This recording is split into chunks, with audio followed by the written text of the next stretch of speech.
This process, at minimum, will give you a much better understanding of how to create greater efficiency in your business, therefore making it more profitable. But if you want to grow, and I'm not referring to growing a big team, if you still want to stay like lean, nimble, profitable, you don't have to build a big team. But this exercise is going to help you to identify opportunities to improve.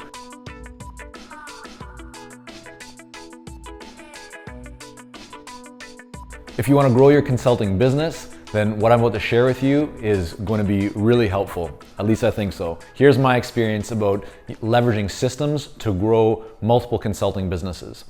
One of the things that a lot of consultants wonder is, how do they grow? How do they get beyond where they are? How do they kind of exceed the capacity that they're in right now, especially if they're starting to feel the pressure of a lot of projects, of overwhelm, of just a lot going on, right? You can't create more time in the day, and yet some people are able to accomplish a lot more than others. Why? Well, one of the most common reasons is that they don't try and do everything themselves. So here's an exercise that you can go through right now to identify opportunities to use systems to take your consulting business to the next level. So what you want to do is you want to think about, you can do this in a spreadsheet, on paper if you want, in a system, doesn't matter, but here's the simple idea behind it. You're going to create some columns, and these columns, I'll tell you what they are in just a moment here.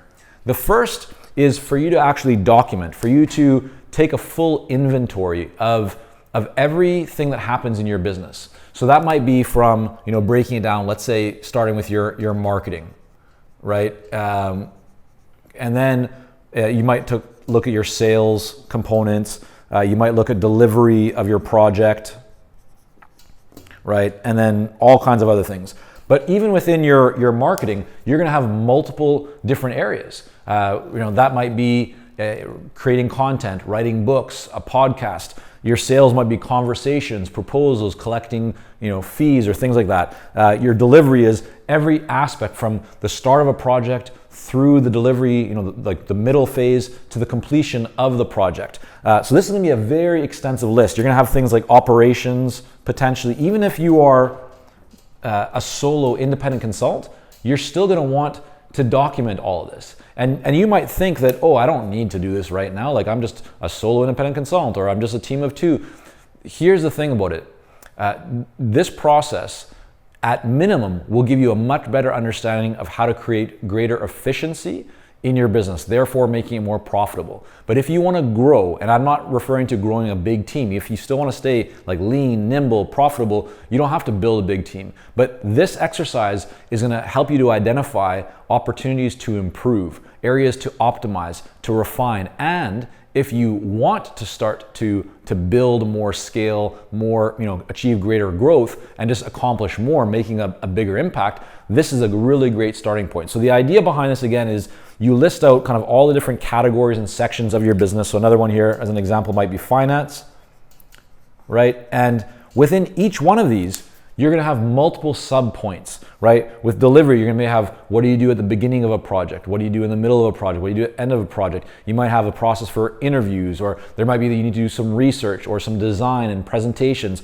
So you make a very extensive list. And that's why this is helpful to do in some kind of like a spreadsheet or whatever it might be. So you can just kind of put points below each one of them.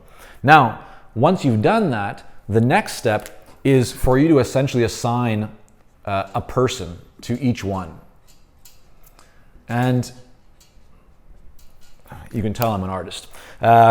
So each person here, right, this might be you as an example. So let's say this might be you. And even if you don't have anyone in your company, even if you right now are an independent consultant, you're a solo consultant, what you want to start thinking about is, who can essentially take over each of these items. And what I mean by that is that you might say, okay, well in marketing, let's just work through one here together. Maybe what you're doing is you're putting out like articles, right? Or content of some sort. Well, you need to think about the ideas.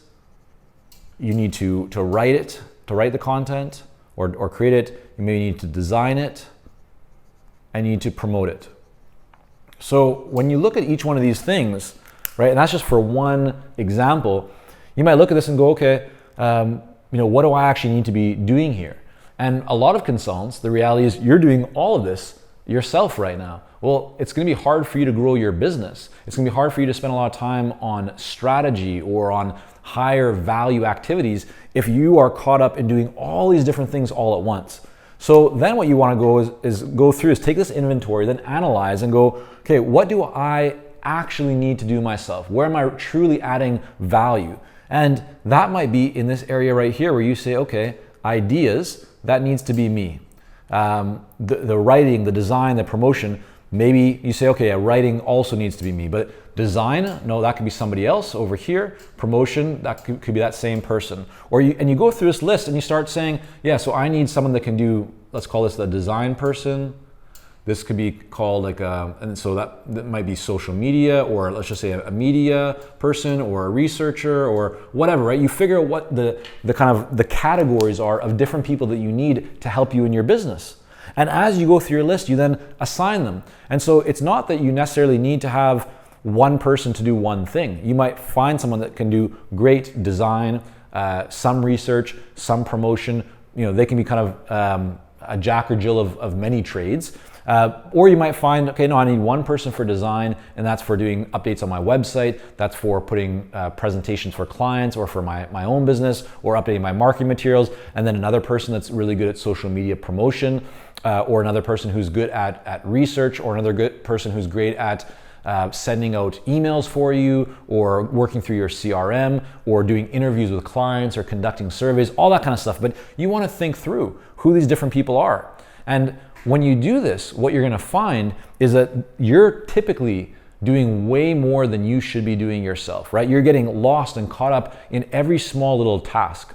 And the moment that you start to see, okay, here's where I can shift these things, then you have a choice, right?